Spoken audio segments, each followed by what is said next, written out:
And boom. Wait, are we ready? We're ready. Oh, yes. okay. Well, hey. Hi, I'm Janelle Pizarro. I'm Frederick Philip Von Weiss, and thank you for consuming the Thunder Nerds, conversation with the people behind the technology that love what they do and do tech good. Doing tech. And we are joined with Val Head. Hi. Hi, thank you so much for being with us. Yeah, thanks for having me. Yeah, it's so cool. I mean, you've been on the show, I think, uno, dos, tres times. Oh, and really? This is the first time we've actually had you live, yeah. I didn't realize it was that many times before. Sorry. It's quite all right. Yeah. How are you enjoying the conference so far today? It's been great so far. Yeah. Who'd you get to see? Just Jeffrey and Sarah so far. So the first two talks. Hmm. But yeah, it's just the first morning, so it's just getting started. Oh, that's awesome. Yay! Yeah. Did you get to meet new friends? Met a couple people actually this morning. The running group, we all went out to try to. You're part of the running group. Yeah. We discovered that like the boat schedule here is very loose. So the first boat doesn't really come when it just kind of comes when it wants to. So there's like a bunch of us just sitting there at the end of the dock, like, boat. Like, are any of these boats going to stop for us? And Josh is the one that set up the run, right? Yeah, and he's the eventer. We talked to Rachel Andrew today. Mm-hmm. Yeah, he's the eventer of the Couch to 5K. Yeah. Very apropos. Yeah, I feel like he's kind of obligated to now, right? Now that people know that, then you're like, why aren't you running? Yeah. Run all the time. You've been running. You better set it up for every conference to go to. How'd you do? Did you get the 3 miles in? Yeah, we did like 5K and went through like the campground part. There's a lot of very serious golf carts and trailers out there. It was pretty cool. Oh, that's nice. You know, I always feel like that's a great way to start your day. You feel more energized, kind of get that little bit out of the way, and you have your metabolism for the rest of the day. Yeah, definitely. Yeah. Plus, it's like, you can't fit it in any other time. If you don't do it before the conference starts, you're just not going to. You're gonna no. After that, you just want it. Drinks and sleep. Yeah, drinks, and then look at the donuts. Like, yeah. Well, this is what I'm gonna do for the rest of my day. Exactly. Eat donuts. High five, donuts. We love you. There's still some out there. I was really surprised. There's leftover donuts. When does that ever happen? Yeah, it's very weird. I might have visited that donut cart once or 3 times.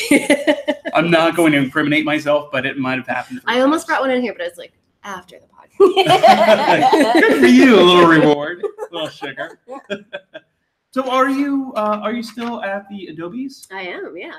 Nice. Are you looking to go to the mothership over across the other side of the country, or are you going to stay in the Pittsburgh? No, staying in Pittsburgh for now. I mean, I end up in San Francisco a lot. I think I went there like 4 times this summer. It was really sort of funny. I'm like, and I'm in San Francisco again. Everyone's like, what are you doing here? I'm like, oh, working. It's actually really fun being a person who's not always in the office, because then you can just show up and not tell anyone and just like, because it's on the West Coast, so I'm on the East Coast. I usually get there really early. I'm just like in their section of desks, and they're like, why are you here? You don't even announce it. Yeah, I get some really confused look, because I like to sit in the cafe like where everyone comes in and just like watch people get confused. Like, because at first they're like walking by and there'll be a double take of like, why are you here? I'm like, I am. Let's talk. So that's an awesome way to like find all my coworkers. And I work there too. Yeah. Also scare them at the same time. Good. People need a little scare. And you also have to water your plants, I'm sure, right? Like you have like office plants. Yeah. I'm sure. Yeah, you gotta water. Well, tell us what you're going to talk about today or tomorrow. Tomorrow, yeah. Tomorrow, yeah. Yes, I'm on tomorrow after lunch, and I'm going to be talking about how to make more expressive products with animation and sound. So basically, like a lot of my focus is on like how to make those decisions around animation to make it fit your brand and your just like the decisions you made for every other design tool, like type and color, how you apply that to animation. And then we're going to talk a little bit about sound too. Oh, that's amazing. Sound in what way? Part of it is like looking at hate it so much. Okay. And like, should we really hate it this much? And then like how to make some smart sound decisions. If you're like, all right, I don't hate sound, how do I do it good? Some starting points for that, some starts for that. So you're saying for sure put like a player immediately, like when you log in to your thing, you're like, all right, cool, I want to hear the Addams Family right now, like as soon as I log into something. Right. On my website, just like when you hear Kanye, like when you join in. Obviously. Yeah, exactly. That might not be what I'm saying. I mean, if that's what you go for it, but that's actually not on my list of recommended. Maybe I need a list of not recommended things. So definitely no Addams Family, y'all. No auto-playing Addams Family. Okay, great. So it's just maybe it's kind of the way that people might have thought of animation as a second thought, and now that's more coming to the forefront and it's kind of expected. Maybe it's time to think about sound that way. Yeah, I think a little bit. I mean, I don't think it's necessarily going to be as core as animation or type or anything like that. But like, you know, it is a thing that we have available to us, and it like you might as well do a good job of it if you're going to use it. So that's kind of my stance on it. Like, it's really, you know, if you're going to do it, you should do it well, and like you should also have a good reason for not doing it instead of just being like sound is dumb. Like, I feel like just have a slightly better like, no, it doesn't fit because we're doing this. I don't know. That just makes so much more sense. Yeah, absolutely. Go for it. Oh, yay. Well, do you think that, you know, animation might be, you know, secondary to design a lot of the times? Like, you know, even like something as small as like hover effects. Do you think that that's something that is thought of way after the whole design process? And how do we, you know, as developers and designers kind of look for those opportunities to animate? Yeah, I mean, a lot of the time it is. I don't think it should be, but that tends to be what happens. And a lot of the times when people are like, oh, I'm having so much trouble getting animation into my work. And it's like, well, when do you bring it up? And they're like, oh, you know, at the end when we have time. And like, well, if there's anything you're putting, like, if you're like in a design review of some kind, you're like, hey, and then, you know, we'll animate this. And people will be like, okay, well, yeah, we'll just think about it later. Like, of course, it's never going to get done. And there's like anything you're putting off to like when we have time, like there's never time. So I think part of it is making it a priority and deciding like, you know, a lot of the brands and the companies that do animation really well, like they've decided that's part of how they're communicating their brand. They're like, this is what we want to say. One of the ways we're saying it is motion. Therefore, it's been like proclaimed as important enough it has to get talked about throughout the whole process. Because if you're not talking about it at the beginning, you're never going to magically like, oh, we have this magical extra day, let's animate stuff. And even if you did, you know, you're backing yourself up against a wall there, right? Like if you wait till the end, you're like, we've got time, awesome. Then whatever you make has to be perfect on the first try. And if it's not, which like when is anything you've ever done perfect on the first try? If it's not perfect on the first try, you're like, animation's dumb. It takes too long. You're like, no, but you set yourself up to fail. And it's kind of, you know, the same way. It's like some people in some brands, like animation is not what they use. And that's fine. But I think it's really different to just like keep putting it off or just not bother thinking about it and deciding like, no, you know, this is what our brand is going to say. And we're going to do it predominantly with like type and color and nothing else. And then you've got a stance, you've got a thing you're going for versus just kind of not defining that and just being like, well, we'll do what we have time for. And then like that never really works out. Do you think it's sometimes a harder sell for maybe companies that are, I don't know, more the enterprise level? I feel like like the smaller companies are a little bit more hip to try things out and try to present themselves in more of a modern aesthetic. Yeah, I mean, I think enterprise in general seems to be a little more design hesitant, which is kind of silly in a way because you're like the best, even the most complex products, like you just like if the thing you're making looks like Excel or whatever, you know, it's like you need even the most complex things need design. I feel like some of those areas, like I don't know, industries, segments that tend to just be like design isn't important. They're almost the ones that need it the most. Yeah. Like, yes. You might think design isn't important, but I've tried to use your stuff, and let me tell you, design's important. Yeah. And it's not just like enterprise things. I actually recently just quit a subscription service that actually had a good product, and because their UX was so terrible, I'm like, I'm sorry, this is so bad. I can't do it. You know, I had that with Hulu. I am not a fan of the Hulu experience. Yeah, not a fan of their experience. And it's like if it's if it's not easy to use, if you can't figure it out, you're just like, I don't care how good your stuff is. I'm out. Yeah, exactly. What do you think are the two like major, like this is what you should do no matter what, kind of like animation kind of go-tos, if that makes sense?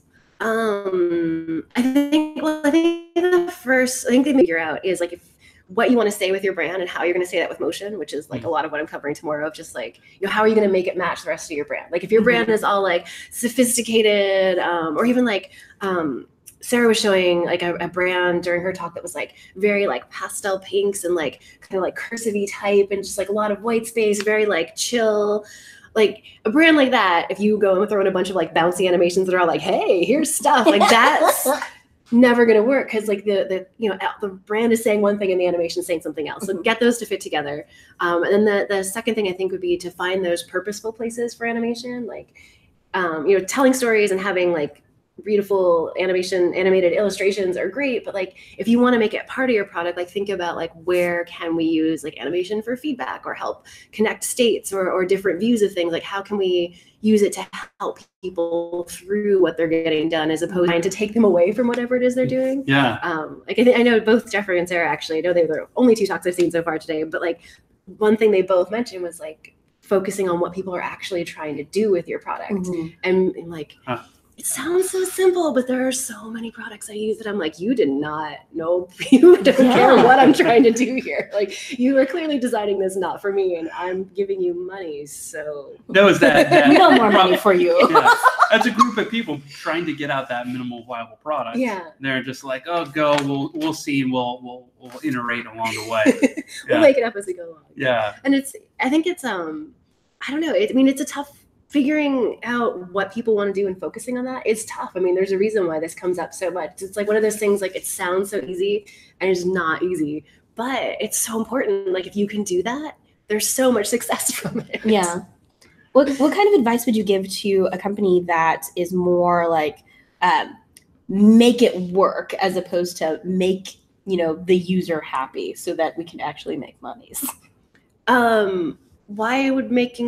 How are those different? If it works and the user's not happy, why are they going to give you money? Like I feel like those are the same thing. You want it to work and make people happy, or maybe not like happy. Like not everything has to make their day and be beautiful, but like or make their day beautiful. But like if it works and they get their stuff done, that level of happiness, I feel like that's the same thing as making it work. That makes sense. Yeah, I heard what was it? I forget who it was on Jason's show on user defenders. Yes. He was talking about the other day how there's a lot of CEOs are rewarded for making money, but the reward system might be a little off because they're not rewarded for making good experiences for users. Yeah. Which sometimes could be two different things. No, I've actually been kind of digging into a lot of that. I've been really curious about this whole idea of like design and trust and how we create trust or like suggest something is trustable with design. And I feel like it kind of fits into that. Like there's things you can do that will like get conversions and get money, but are they good for the person that you're getting those conversions and money out of? And it's not always, sometimes the thing that's better for the people you're making this stuff for actually doesn't make you more money. And then like, that's a tough balance, but also I feel like it's kind of an important one because if you're doing stuff that's like kind of, I don't know, mid-level shady, it's like some weird dark pattern. Like, eventually that person that you're getting the conversions from is going to realize that you're kind of tricking them. So it's like, I don't know. It's tough. It's like, is that really better? You're getting money now, but then they're going to leave in like, a year because they've realized you're shady. I don't I don't know. It's interesting because like maybe those stakeholders / investors, they got that money that they needed for the first 2 quarters and they're happy and they're out and that's great. It was a success in their eyes. But really they might have been able to provide such a great product if they just cared a little bit more about the user and maybe, played a little longer game and got the money at the end. But that's also true. It's like everything's so focused on that short game and like that investment, like, I don't know, pattern. Like, how do you make a thing that doesn't, like, how do you get the investments you need if you aren't doing the thing that everyone else is doing when it comes to just like focusing on money? I don't have any answers there, but I get why that's really hard. So I've been realizing there is this like bigger tension of just like design, like good design, and then like kind of, I guess, designing for good or designing good things aren't always the same.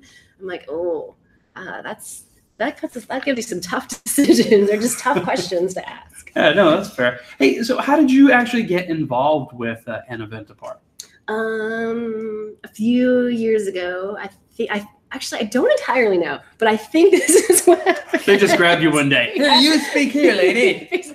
I was kidnapped suddenly on stage. Here's a microphone. I met Eric at a little community event in Cleveland, and sometime after that, they invited me to do a talk at Event Apart. So I'm assuming those were related, but I don't actually know. I should maybe ask, like, hey, did I get invited? Because or I don't know. But it was fun. It was very actually really nerve-wracking the first time they invited me because I was like, oh my God, Event Apart wants me to speak. Oh, yeah. Holy crap. I was like, what do I do? I love that. Maybe I speak. Yeah, it was sort of like, I should say yes to this. Oh my God, I'm going to say yes to this. And it's still like every time they want me to come back, I'm like, oh my God, they want me back. So it hasn't really changed. Oh, that's amazing though. Yeah, it's a good event, so it's good. So you'd say definitely going to like your local meetups and everything like that kind of got you started speaking and being involved. Oh yeah, definitely. Outwardly. Yeah, I mean that's actually or like, yeah, I feel like the local meetups and local meetup scene has totally changed my career. Like in the early days, I went to some because I was like, I want to learn this stuff that like no one at my work is doing. So I found a meetup for it, and like took me many tries, I think, to actually go to a meeting. I'm pretty sure like the first 3 months I was like, I'm going to go. Oh, I can't. One of those. But I learned so much from those meetups. And then I eventually started like, yeah, there's just so much I feel like that gets shared in those, and just even just realizing that like there's other people that have the same like concerns and issues as you. You're like not, it's like sometimes, you know, you read these tutorials or articles and everything seems like so perfect and easy. And you're like, it can't be that perfect. Or like you feel like you're doing it wrong because it's not that perfect and easy for you. I feel like meetups are the place where you like find out that like, oh, it's not that perfect and easy for everyone. Like you're not doing it wrong. You're okay. We're all we're working on this. So, but yeah, and I when I first started speaking, it was definitely at meetups and things, and I think they're really great. So yeah, I like meetups. You heard it from Val Head. Go to meetups. I like meetups, not necessarily meetup.com, but meetups in general. I feel like I need to make that distinction. Go to meetups. Don't like the meetups.com. You can like it if you want. I'm just saying So, you know, we have a lot of people that are watching that could not make it to the event, possible travel issues, or their company wouldn't. They have to do work. Yeah, they have to do work. Company couldn't shell out the cash. Do you have any kind of tidbits for those people that might not have been able to make it? About like the event, this whole event in general? Sure, or a little, you know, something about, you know, a takeaway from your talk that you might be able to share. Okay, yeah, I think maybe two things. Like one, thinking more about how your animation fits your brand and putting a little time into that. And like, it's literally like a little time. Like you could do this in like an afternoon, and it actually makes for a pretty fun afternoon. Like, nice. I don't know, I highly recommend spending an afternoon figuring out like what easing and timing and stuff works best or says the same thing as your brand. And if the idea of like using sound on the web makes you really angry, maybe think about why. Because I feel like it's just something, just think about it. I feel like there's just so much we could be doing with it that could be really good, like good design and just like quality stuff. Maybe we should stop hating it so much. Just, you know, put that out there. Well said. I like that. The last thing I wanted to ask you about is, and I know you're frightened of Mr. Rogers. Did you know that, because we've talked about it on the show a bunch of times, you know that Tom Hanks is going to be playing Mr. Rogers? Really? Stop. Yeah.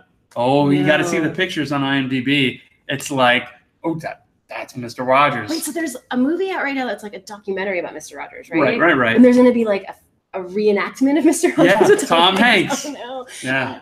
I hope. I recently found, I actually, for some reason, one of my coworkers brought this up to me, and they're like, I heard you're afraid of Mr. Rogers. And I was like, God damn it. I know how you found out.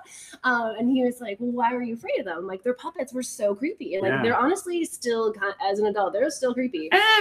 Yeah, they're just, and so there's, the Children's Museum in Pittsburgh, they actually have all the puppets. And I discovered there's actually like a first person YouTube video of them going through all the puppet cases. Like, just like sent this to my coworker to be like, look, they are still creepy. So thank goodness for the internet and YouTube. Everything is on YouTube. It's like literally a person just holding their phone going through the museum. Oh, wow. That's so cool. It's like terrible and amazing at the same time. Like, this is awful, but also, look, they're still creepy. I just love that story of you and your sister. You're like rushing to the television. You're like, turn it off! Oh, my.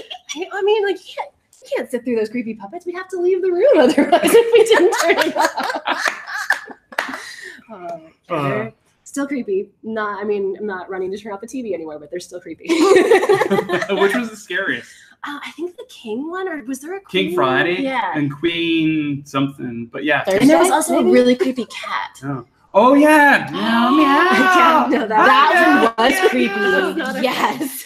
That one was definitely one when they were like panning the case. I'm like, nope, still creepy. Still creepy. That one's terrifying. Sorry, Mr. Rogers puppets. too creepy. Well, I hope you get to enjoy the Tom Hanks one. Yeah, I might still watch that because I think he has a really interesting story of how all of that stuff happened, like how he got his show and did all that. So. Oh yeah, and the way he like introduced like certain kind of politics of the time, and he worked it in. And, like, yeah, he's a really interesting guy. There's like an NPR podcast I listened to recently talked all about like, how you his heard like, it too, like current issues and like just how he like folded that all in. You're like, Yeah. wow, Mr. Rogers. Yeah, Mr. Rogers standing up. Yeah. Like maybe we need him to come back. Yeah. With better puppets. That's a creepy puppet. He needs to help make his puppets. That's what it needs. Just a little softer on the puppet design. Yeah. That's all I'm asking for. Better UX, people.